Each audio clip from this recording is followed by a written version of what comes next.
So with this, it's my proud privilege to once again reintroduce our senior anchor, Miss Nabila Jamal. She is with India today.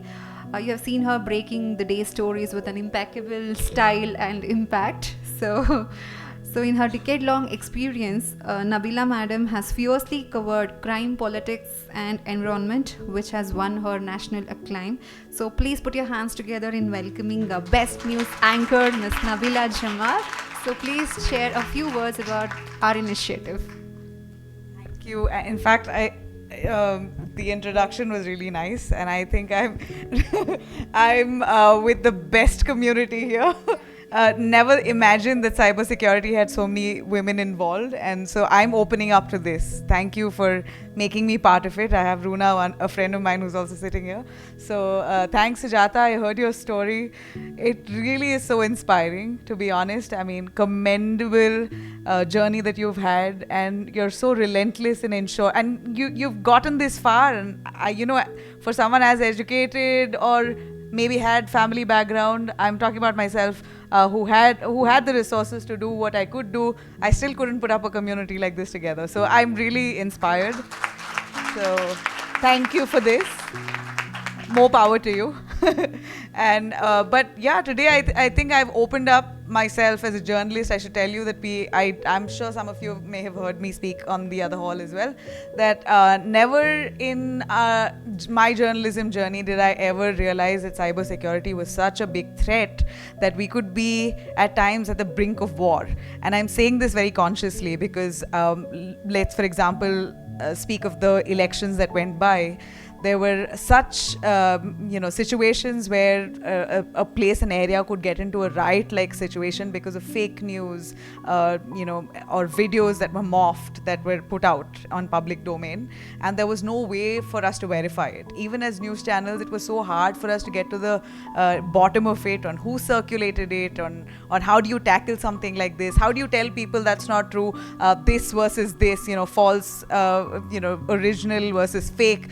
We have an entire segment now going, which we never had in my journalism journey, on what's real and what's fake. We have a whole show, and that's a prime time show at 7:30 p.m. We do a small real versus real take where you have false images masquerading as the truth, and we kind of bust the lies that's going on social media. Because we are very well aware now the kind of impact it has on the minds of the young and people who are not really who don't really understand what morphed videos really look like. I was just speaking to someone outside now, and they told me how an entire village in India is dedicated to scamming people. Women particularly are targets. So, which is why it's all the more interesting to see so many women join the cybersecurity force, because I think this is the best way you understand the nuances of the threat, especially to women. A lot of women may not be educated in areas. They are handling the finances. In fact, women actually handle the finances in the house. They handle the banking. As equipped as they are at home, somehow I think there is a lack in understanding threat in the cyberspace. So women, I see a lot more often than not, are actually victims to cyber crimes. In fact, even in we have a lot of complaints that women come to say that they got calls where the voice of the person sounded just like their husband or just like their brother. They were asked to put some money.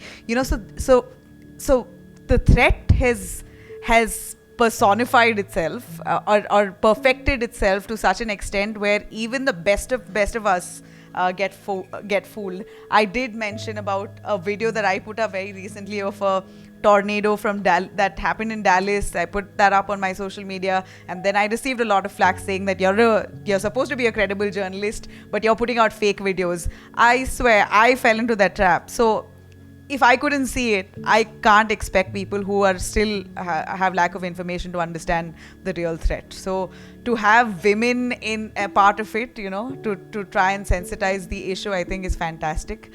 More power to all of you. And I think as a journalist, our job is now to only, as much as possible, make people aware of the kind of threats. We list out how to identify a fake video, to see those freezes in the side if there's someone talking. Like I was talking about deep fakes of Rashmika Mandanna, where she comes, she's wearing a bikini and, walking. As much as we thought, it's a celebrity, they are used to these kind of trolls. I also mentioned there, she's a friend of mine, and I know the kind of, mental toll it took on her. It can really rob you of your identity, right? Like your entire image. And as much as you want to cope with it, this has a psychological impact. So yeah, the threat is real, it's scary, and it's too deep, dark and big. And I'm just so happy that if we are seeing a war in sight, we also have an army to tackle it. So thank you.